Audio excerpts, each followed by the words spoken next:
YouTube TV. However you take this in, we appreciate it. It's Gil Alexander, Wyatt Tomchek in for the vacationing Kelly Bidlin, live from Bar Canada at the D. What's happening? Yeah, good to be back. Good to be back. A little bit sluggish getting out of bed today, but I still made it here by like 6 o'clock, so I'm proud of myself. But good to be with you here on a Thursday. It's NFL Guide Day. I'm excited. NFL Guide Day. VSiN.com/guide. If you are not a pro subscriber, VSiN.com/pro to sign up to be a pro subscriber. Only pro subscribers get the guide. But this is a labor of love for those that work on this. We will have Adam Burke on momentarily. He, maybe more than anybody, is responsible for this, but it's a collective effort from Matt Humans and crew. They do such a wonderful job on all our betting guides.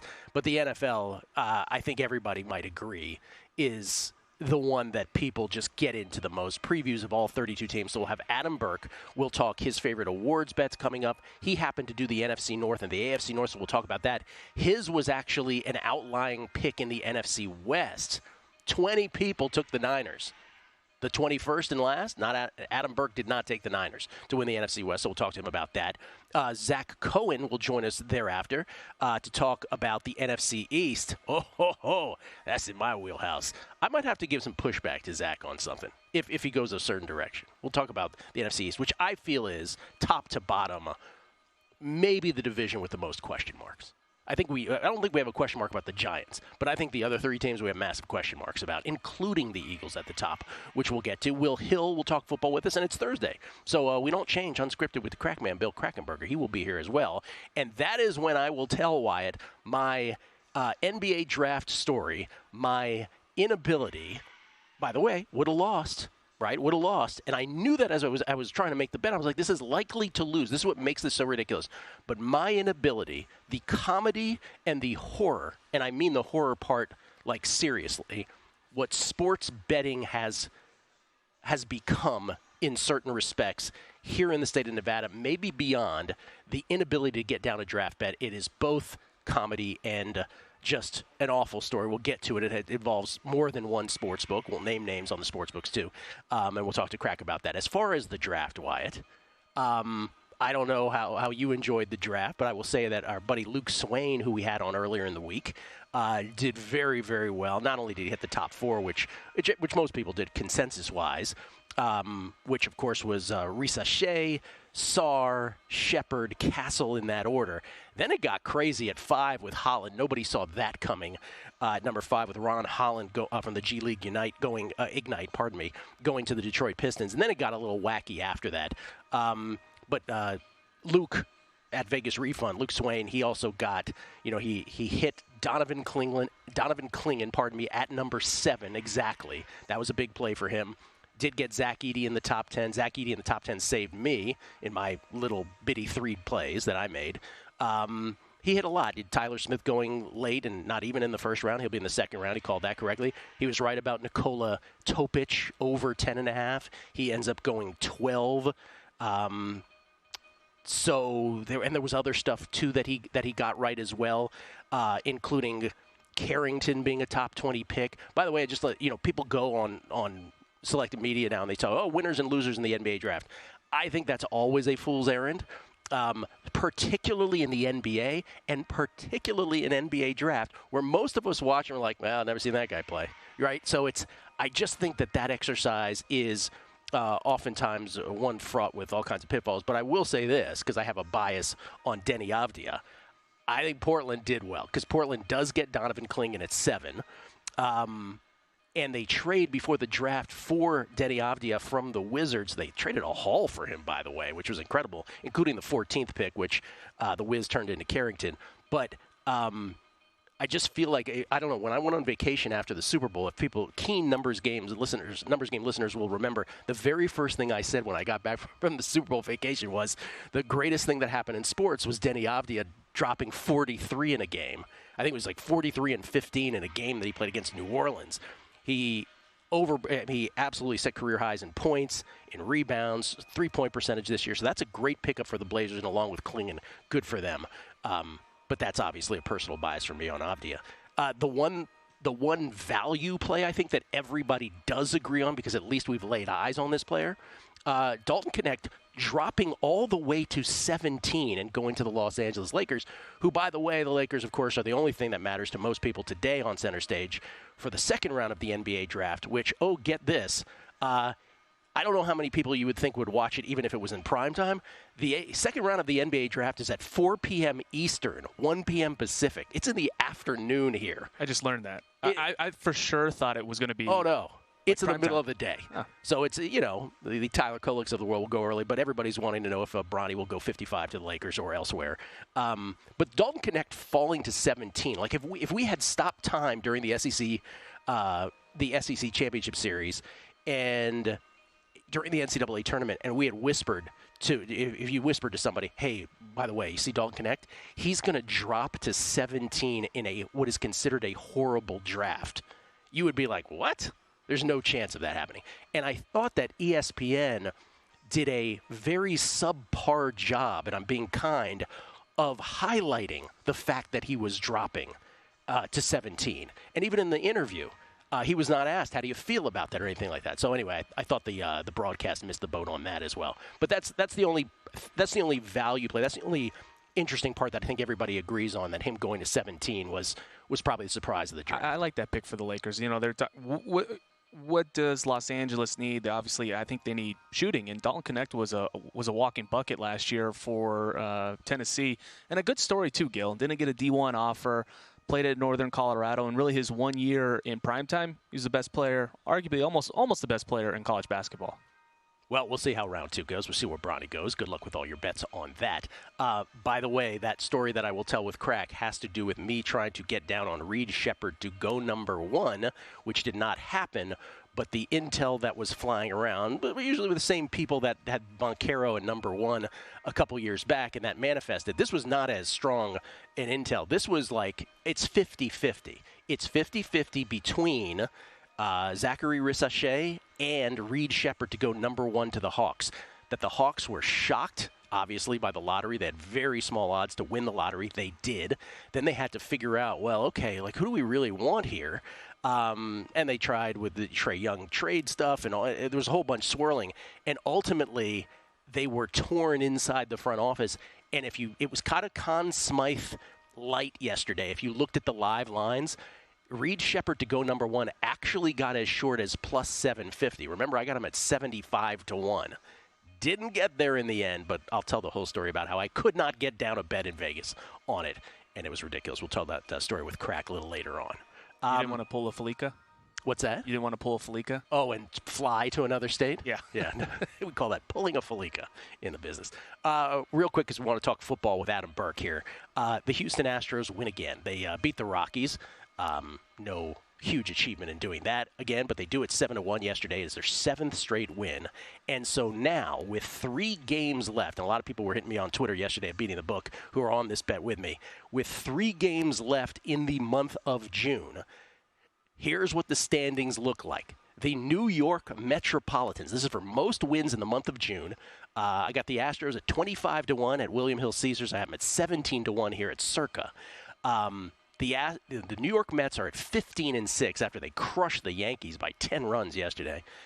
Mets 15-6. The Astros are 15-7. The Dodgers are 15-8. Now, the real news that happened with our bet yesterday was not only the Astros winning, but every other team that controlled destiny over the Astros lost. And so for the first time, as we sit here on June 27th, with 4 days left in the month, 3 games left, the Houston Astros control their own destiny for the first time. At Circa, if Houston goes 3-0, and remember, they're playing the Mets this weekend at Citi Field. If Houston goes 3-0, and that's a big if, I get it. It might not happen. For goodness sakes, they could fall on their face. But if they go 3-0, the Houston Astros win most wins in the month of June at Circa, because they will win all tiebreakers, even if the Dodgers went 3-0. Or if the Diamondbacks go 4-0 down the stretch, or if the Cardinals go 4-0 down the stretch, the Astros would win all tiebreakers here at Circa, because the Circa tiebreakers are, again, fewest wins followed by run differential. They would win it on fewest wins. So control their own destiny out right here at Circa. At William Hill Caesars for the first time, the Houston Astros now control their own destiny for the most wins in the month of June. They control their own destiny as far as a dead heat is concerned. In other words, the worst they can do if they go 3-0 is dead heat with the teams that I just mentioned. The Dodgers, the Diamondbacks, who have 4 games left and have 14 wins, and the Cardinals, who have 4 games left and have 14 wins. Oh, and one more team, the Orioles, could also dead heat them at William Hill Caesars. They're at 14 wins and have 4 games left as well. So the dead heat could get ugly still at William Hill Caesars, but at least the Astros now control their own destiny for that at the worst.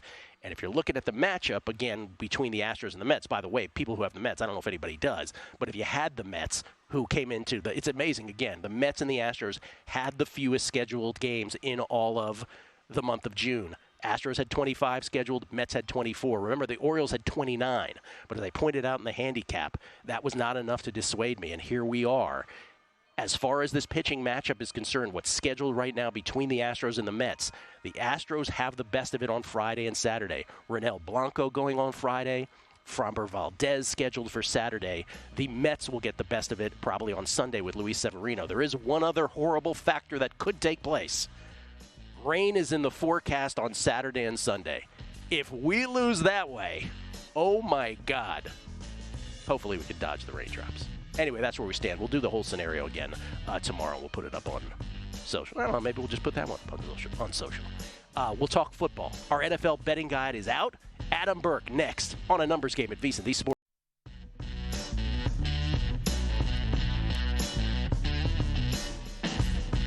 A Numbers Game on VSiN, the Sports Betting Network. VSiN's NFL Betting Guide was released today, and there's never been a better time to become a VSiN Pro subscriber. Our all-new NFL Betting Guide is your secret weapon for the upcoming season. With in-depth profiles of every team, advanced stats, proven betting systems, and betting trends, you'll have all the tools you need to bet this season smarter. Plus, our experts share their top bets on season win totals, futures, and props, giving you the insights you need to get ahead of the action. To get the guide, you got to be a VSiN Pro subscriber.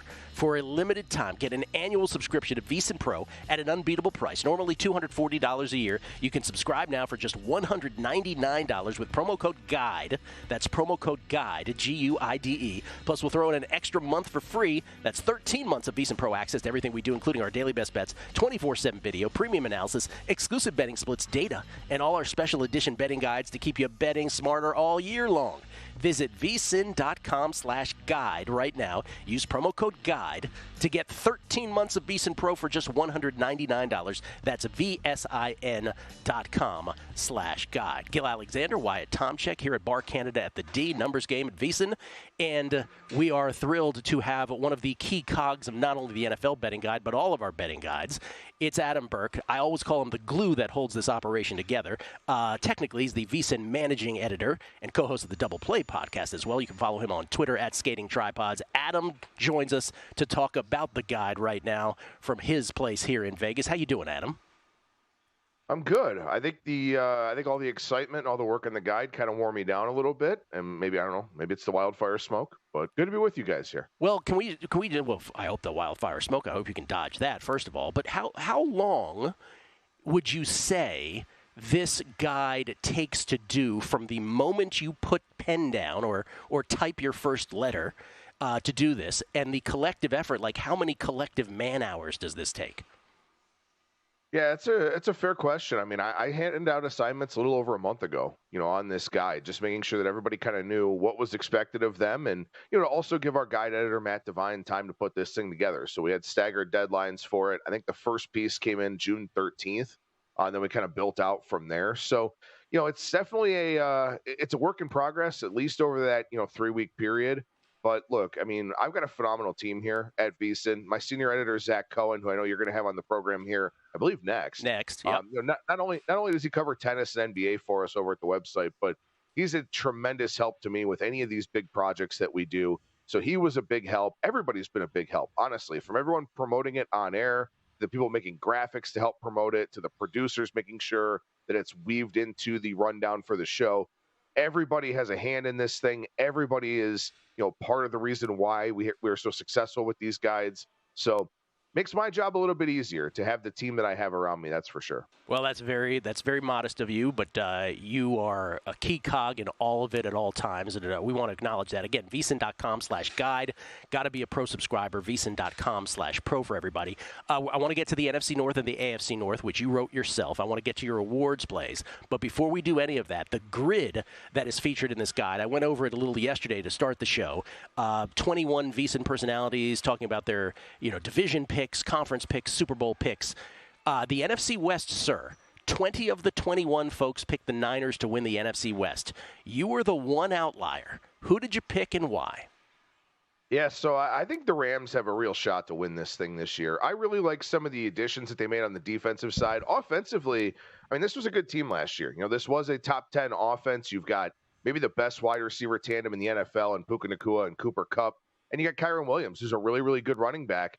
Matthew Stafford maybe getting a little bit long in the tooth, but I still think he's able to get the job done here. And I also really like the addition of Jonah Jackson on the offensive line. But defensively, this was a below-average unit by EPA per play last year. And they brought in Tre'Davious White. We'll see if he can stay healthy. They brought in Darius Williams, so I think they did a really good job of adding some talent at the corner position. Also, you bring in a pass rusher like Jared Verse. That's never going to hurt.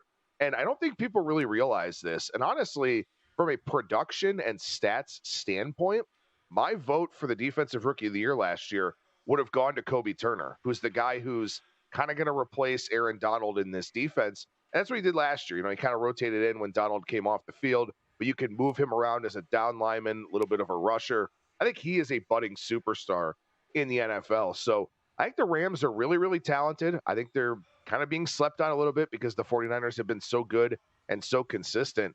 I honestly think it's worth a shot to take a Rams future to win the NFC West here. Plus 330 for the Rams at DraftKings right now to win the NFC West. All right, you wrote about the NFC and AFC North. Let's start in the NFC. Wyatt is wrapped with attention because he's a Packers fan here. NFC North odds, Lions are the short shot at him at plus 150, as you know. Wyatt's Packers, plus 210. The Bears, plus 265 with rookie quarterback Caleb Williams cozied up to the Lions and the Packers in the betting market. And then the Vikings, one of these things is not like the other. They're 10-1. Wow, that's a big gap. How did you come down on this division in its entirety?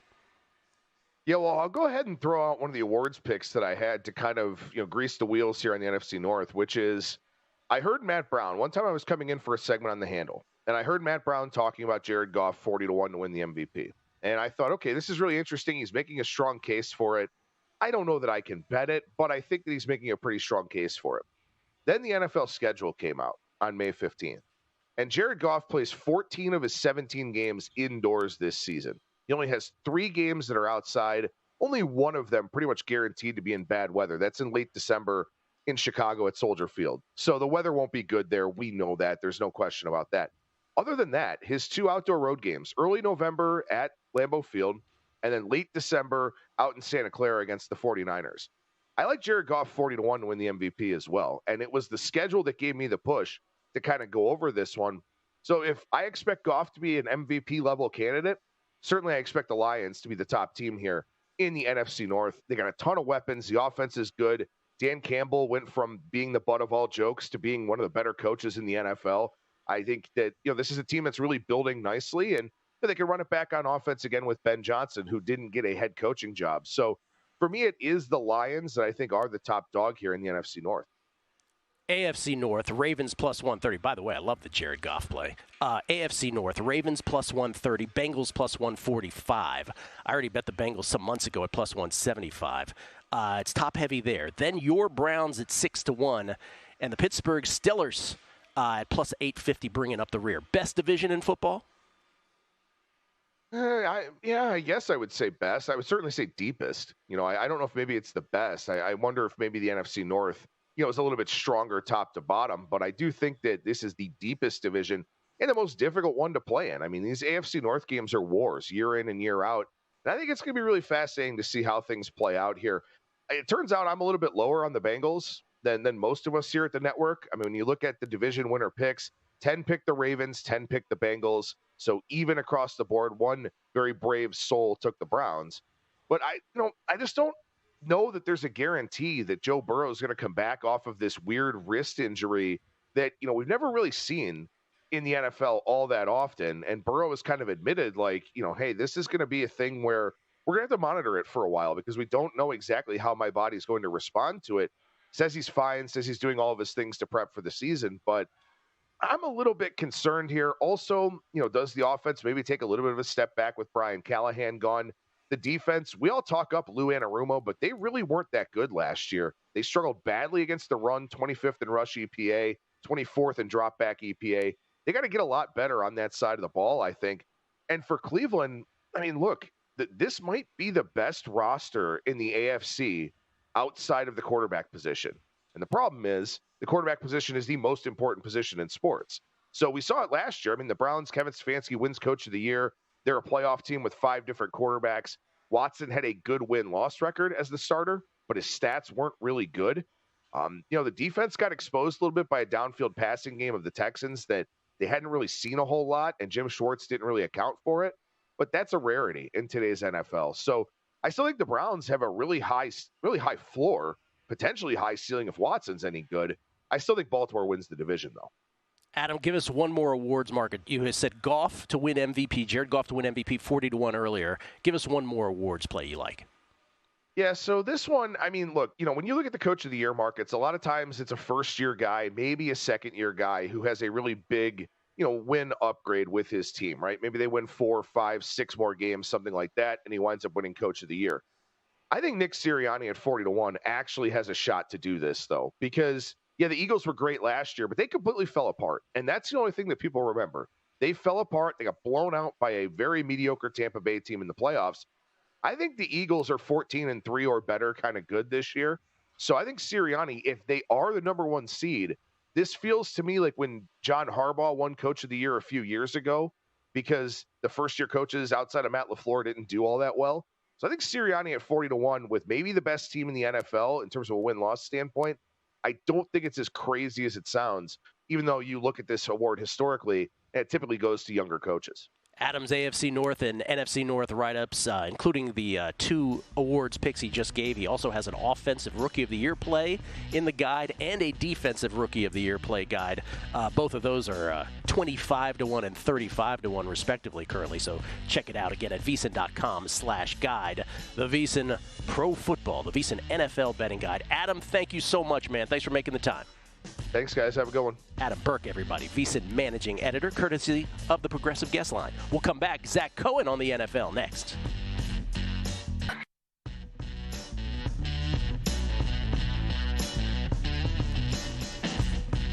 A numbers game on VSiN, the sports betting network. Our all-new VSiN NFL Betting Guide is out now. Have you heard this one? It's out now. And it's packed with everything you need to dominate this NFL season. We got in-depth profiles of every team, advanced stats, proven betting systems, and proprietary betting trends that you won't find anywhere else. But that is not all. Our experts have weighed in with their best bets on season win totals, futures, and props. Whether you're a seasoned bettor or just getting started, our NFL Betting Guide is your ticket to smarter, more informed bets. And to celebrate the release of the guide, VSiN is going all out today with expert NFL analysis, insider tips, and insight to help you start the season strong. Visit VSiN.com/guide to get your copy of our all-new NFL Betting Guide today. That's VSIN.com/guide. Gil Alexander, Wyatt Tomchek in for Kelly Bidlin here at Bar Canada at the D.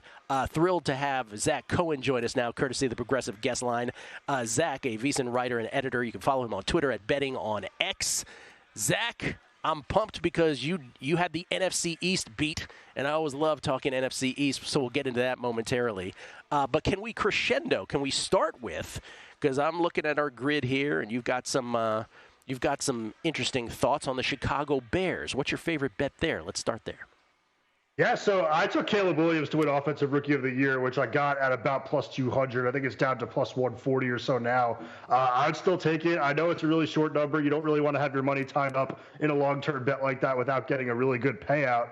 But at the same time, I think that Williams is entering the league in a better position than any quarterback we've seen in recent memory. I just can't think of a team that's been as loaded as Chicago is on the offensive side of the ball for a quarterback that we're touting as, one of the best prospects we've seen in years. So I think that Williams is entering a situation where you have DJ Moore, you have Keenan Allen, you have Roma Dunze, who they picked at number 9, and then Cole Kmet is a really good tight end as well. I think that this is going to be a really good pass-catching weapons team, and I think that they're going to do a really good job of making Williams comfortable in his first year in the league. So I know that there's some tough games at the end of the year, but I actually like that he's going to have, an earlier start to the season that's going to be a little bit easier. It's going to allow him to ease into the year, and I just would be really surprised if he doesn't win. That's why I was willing to take that at a small number. It's amazing the expectations on Caleb Williams.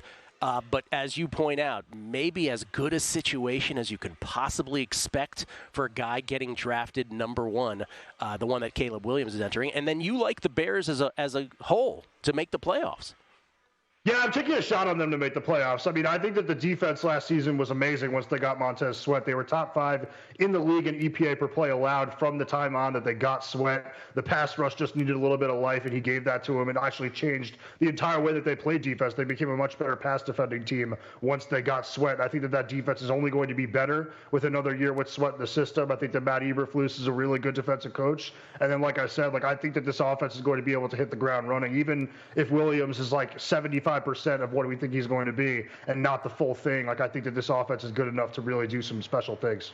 Yeah, I was mentioning yesterday in the grid that 21 VSiN experts, again, with divisions, conference, and Super Bowl plays, that in the AFC, 3 wildcard teams, 21 seasons, so 63 picks entirely. There were no surprises for AFC wildcard from anyone. But in the NFC, there were 2 Bears wildcards. You were one of them, I believe, as we just learned right here. And then there was 1 Cardinals and there was 1 Commanders. I am the Commanders guy. And for those who would snicker at that because I grew up loving this team, I'm the guy who always bets against them. So for me to actually like them, I would actually think that should carry a little more weight. Let's talk NFC East, because I do feel like it is, and by the way, I don't think the Commanders are going to be great. I think it's a weak conference where they have a wide variety of outcomes. And so I think that's a possibility because of that. But I also think the rest of the division is in complete chaos. How do you view the division as a whole? And then that can segue into an MVP bet that you have. Well, I will say I have the Commanders over 6.5. I took every team in the East to go over because, like you, I am down on the overall NFC, and I think that the NFC East is going to have some competitive football teams. 2 years ago in 2022, all of these teams would have gone over this year's win total. So it's tough to say that they're all going to do it again. I don't think that's going to happen, but I do think that you're getting plus money odds on a lot of the overs in the NFC East. So if 2 or 3 of them hit, you'll end up profiting a little bit. But I do think the Commanders are in a pretty good position to surprise some people. I just think that Dan Quinn is such a good defensive coordinator that he's going to fix a lot of the problems that they had last year. He's going to play, they're going to make less mistakes over the top of the defense, which has been a big problem for them, is the secondary over the last couple of years. So I do think that he's going to fix that quite a bit. And then Bobby Wagner, they just added in the middle. I think he's one of the best linebackers in football still, even at an older age. I think that he's going to change the locker room quite a bit. And I also think that obviously Jaden Daniels is every bit as talented as Caleb Williams, in my opinion. I think that he's entering an offense that also has a pretty good amount of weapons. It's not quite as good as Chicago, but I do think it's a team that can surprise some people because I think the defense will be better. And I think the offense has a lot of potential if Daniels hits. We're going to have a back-to-back winner in this division for the first time in over 20 years? I don't think so. I think that the Eagles are going to win the division. I took both of these teams to go over 10.5. I don't feel great. I feel better about the Eagles making a long run in the NFC than I do about them winning the division, but I'm really high on Philadelphia this year. I just think that the coordinator changes they made in the offseason were massive. I think Vic Fangio is going to stabilize that defense after a really down year, and I think that Kellen Moore is just going to keep things a little bit more simple on offense. I think Brian Johnson was the reason that a lot of those drives stalled out for the Eagles last year, and I think Barkley, it's not a huge upgrade over Swift. It's a weird situation where people want to hype up a big name coming in. Swift did a good job for them, but it's a small upgrade. I do think it'll help the offense a bit, but I think mostly the most important thing for Philadelphia will be that Jalen Hurts will be healthy this year after being banged up visibly for most of last season. Can I play devil's advocate? Can I give the case against the Eagles just to have a debate about this? So they lose 6 of their last 7, including the playoff game last year. They were no-show against the Bucs. But remember, they got destroyed by Dallas and San Francisco.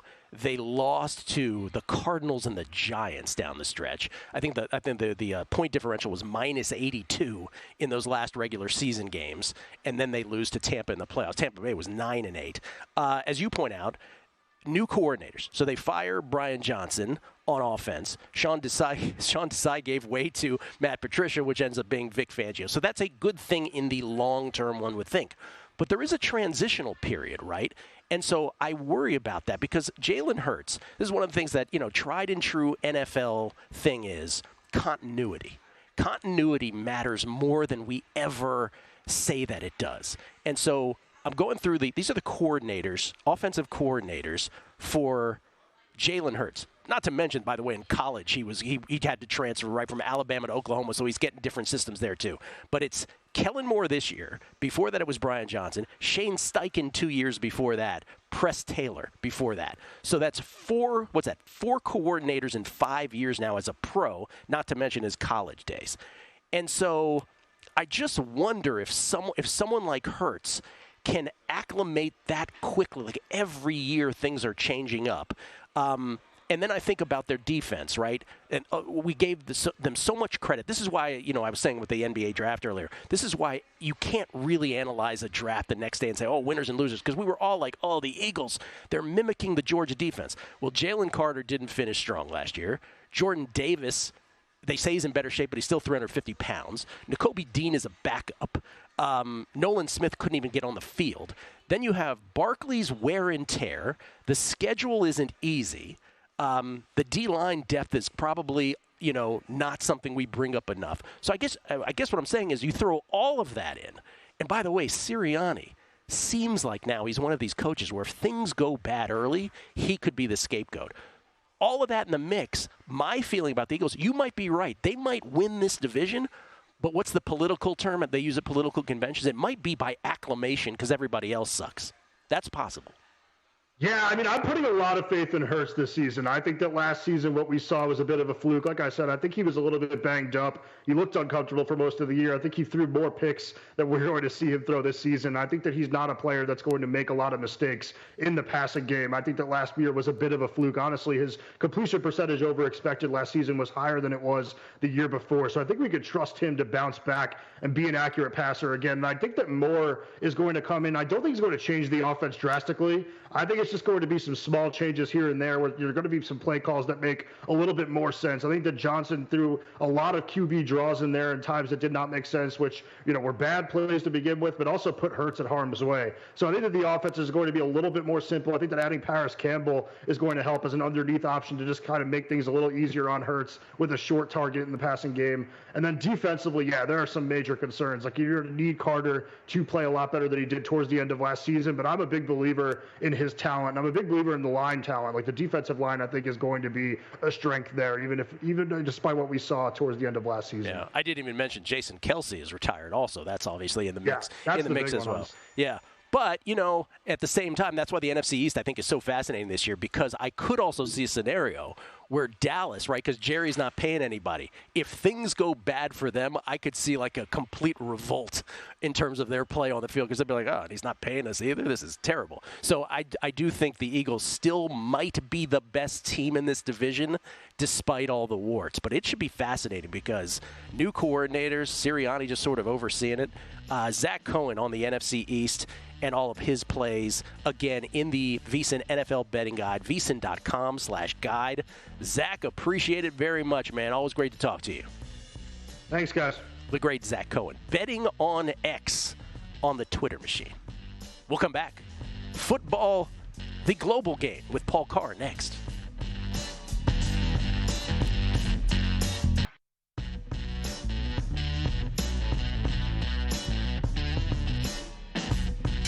A numbers game on VSiN, the sports betting network. Don't forget to check out our website, vsin.com. Best bets, betting splits, exclusive articles, odds by state, betting tools, betting guides. Just because we're doing the NFL betting guide today doesn't mean our website shuts down. It is in full effect. It's in full effect mode wide is what it is, to quote the great Al B. Shore. NHL draft predictions from Johnny Lazarus. How about that? On the heels of the NBA draft's first round and the second round today, NHL draft taking place this weekend. Johnny Lazarus with his plays. JVT does attempt a winners and losers from the first round of the NBA draft. And then we got Adam Burke. You think he's got it all covered? How about the Ally 400 NASCAR betting odds and predictions from Adam? And Lou Finicaro on UFC 303, big UFC card this weekend as well. Adam did NASCAR? Oh, I'm going to have to text him about who he doing likes. It right here. It's amazing. Steve Mackinnon with Bullpen Betting Systems. It's all at VSiN.com. Check it out. We get tweets at Beating the Book. This is from Gills Guys, 15284, because 15283 was taken. Is there any value on Naomi Osaka at Wimbledon? He says, Chick. That's how he refers to her. Chick took Queen Iga the distance, was very impressive. Talking about the French Open. Yes, Iga's scare at the French Open. I am not betting Osaka at Wimbledon, just to be honest, but I don't hate it. I think she's always with a flyer. We don't know the draw yet. By the way, Drew Dinsick, Zach Cohen, and I, the same gentleman who was just on the air with us, we are doing a Wimbledon podcast after the show today. This is from Snickle Fritz Picks. I know a World Series prediction is a dart throw, but would you be enticed by a 30-1 Phillies over Guardians or Phillies over Orioles? I don't hate them, but I'd need more than 30-1. Snicker Picks. Jesse Welch. I cannot believe Connect fell so far. That decapitated my whole draft. Under 9.5, 8.5, and 7.5. Dang. Just to follow VSiN. I'm thinking draft numbers must not be installed on the board. Maybe a taped up from behind facade. That's why we couldn't bet them, even though the books put them up. Mine would have been losers too. LOL. I will tell that draft story coming up with Crack momentarily. And then Dusty Noel 7. When going through this 2.5 month long journey, almost 3 months now with baseball month-long picks, you said you bet the teams blindly day to day. What's your factor or price to betting -1.5 compared to straight ML? Good question. There's no science to it other than like the 2 days ago, I run-lined the Astros against the Rockies at a prohibitive price. Yesterday, I also run-line them because the price was too high in both cases. I didn't feel comfortable money-lining them. But there is no, to be honest with you, it's so brain-dead for me in these. But thank God for these handicaps in baseball because they are saving me from other bad bets in other sports. So it's been great, without question. But there is no tried-and-true rule for me on that. It is a value, whatever the value dictates. Paul Carr joins us now to talk about the global football. He comes to us from Topeka, Kansas, at Paul Carr on Twitter, courtesy of the Progressive Guest Line. And, of course, Paul is the host of the Expected Value podcast and works at True Media Networks, spreading analytics throughout the world. It's Paul Carr, everybody. How you doing, Paul? Well, there's no Euro games today during the day or at all. So I'm a little bit confused that I'm not going to have soccer on this afternoon. I have just the thing for you. I have just the thing for you. This afternoon, because it's an afternoon thing, you're in Central Time, so 3 p.m., sit down and just enjoy the pageantry of the second round of the NBA draft. How about that? No, nothing. Don't want to do that. Is Danny Manning going number one this year? I haven't been keeping up. I don't know. I don't think he's available. Yeah. Okay. Okay. Let me ask you before we get to the Euros. Let's talk about Copa America, where we had an upset. Right? Venezuela beat Mexico, and the U.S. plays tomorrow. They play tonight. They play tonight. Oh, okay. Yeah, Pardon me. They got Panama tonight. Panama's kind of been a bogey team a little bit for the U.S. They play them pretty tough. They knocked them out in the Gold Cup semis last year on penalties. I mean, the U.S. should win this. They're minus, I forget, 2-something to win this game. I'm not really going to end up touching this one either way. I do think, I kind of hate saying this, like you get decent prices on Panama. I think there's, U.S. is obviously the home team and you get some favorable lines in that sense. So I kind of would lean that way if I had to play something, but I'm staying away from this game on the whole. Well, what I got out of that was you hate America, Paul. That's what I got out of that. Yeah, that's pretty much it. Felica's rubbing off on me. What can I say? Felica. Wait, you tell the Felica story real quick? What was it again? In South Africa? 2010 World Cup. Yeah. Landon Donovan goal against Algeria. Just, put the U.S. through. It's one of the great moments in U.S. soccer history. I'm in the studio. Felica's in the newsroom in Johannesburg. I get back from the studio after that. I'm on this high. Like, this is great, whatever. Felica just kind of looks at me and shakes his head. He's like, I had Algeria plus half a goal. That's great. Of course he did. Of course he did. Of course he did. That's our kind of guy. Okay, so to the Euros. Yeah. England, we spoke about it briefly the other day. You have an NFL comp for their struggles. Yeah, so England was the pre-tournament favorite or co-favorite with France, depending on your book. But, I mean, they've been really bad offensively. They have all this offensive talent that, in the Premier League, you've got Harry Kane's in the Bundesliga now, but Harry Kane and Phil Foden was the player of the year in the Premier League, and Bukayo Saka is Arsenal's best attacker. And there's a whole lot more. And they have 2 goals in 3 games this tournament, and it's looked worse than that. So I keep thinking of, remember early last NFL season, the 49ers hit that 3-game losing streak, and I'm not sure they scored 20 points at all, and they lost to, it was like the Browns, and I don't remember, you know, they just looked bad, even though they've had McCaffrey and Debo and Ayuk and all these weapons. So I kind of feel like England is like that. The difference is, I think we all kind of thought Shanahan would figure things out. Not sure people think that Gareth Southgate, England's manager, knows how to figure this out, because it was a problem 3 years ago at Euros. It was pretty much a problem at the World Cup a year and a half ago, and it's still an issue here. Just hasn't figured out how to use all this attacking talent to its maximum ability. So a 49ers comparison, but not really, is what you're saying. Yeah, to a point. Yeah. Just okay. the lull reminds me of that. I'm just not so sure there's the upside, at least the way, you know, with the current English coaching setup. All right, so you point out something about the bracket right now as we go into the knockout stage that is probably the headline about this tournament, which is pre-flop numbers and the bracket. It ain't exactly balanced. Yeah, and we knew this going in. This is, you know, part of the reason the prices were on some of the title favorites. But you have 4 of the 5 favorites are in, I'll call it the top half of the bracket. You have Spain, Germany, Portugal, France. And sometimes this happens because, you know, a team stumbles and they're runner-up instead of they winning the group. This was really the draw itself, because Spain, Germany, Portugal, France all won their groups. So they're all, you know, where they, quote, should be. But that just so happens to be the top half of the bracket. So the bottom has England. This is I think I said it before, like England make the semis and not be very good at all. And part of it was because they have a relatively easy draw. Now, they could get Italy or even Switzerland in the quarters, which is not a cake. But they don't have any of those other 4 of the 5 favorites in their half of the bracket. So things look good for England, even though they haven't been very good at all. Okay, you have a couple plays in individual games here. One on Saturday, one on Sunday. So let's start with Saturday. Yeah, so I'll give the standard disclaimer first. These are knockout games, so most of your bets are going to be 90-minute bets, meaning just through regulation. So if you're playing a team plus half a goal, that's 90 minutes. You get to extra time and it's tied, you've won regardless of what happens. These 2 picks I have, though, are to advance. So this means it doesn't matter if they win outright, if they win in extra time, if they advance on penalties. That's going to cash the bet either way. So I have Switzerland to advance against Italy on Saturday. I have at plus 120. Italy also hasn't looked very good. They don't really have a reliable number 9 to score goals up top. And Switzerland is not a high ceiling team, but they've made 6 straight major tournament knockout rounds, either at Euros or the World Cup. So they always kind of get here, and maybe they'll win a game, and that's about it. But they just kind of know who they are. They're kind of that reliable, mid-major or lower, major conference team that you know what they are, they know what they are, and they can execute it fairly well, even if they don't have the high ceiling of the top 5-6 teams. So yeah, Italy's struggling. Switzerland, a very competent team, which kind of feels right for Switzerland in general. I just like them to advance at plus 120. So this is, again, the disclaimer at the front is if you're betting sides or if you're betting on the 3-way, it's a 90-minute bet. But 2 advances, you win any which way.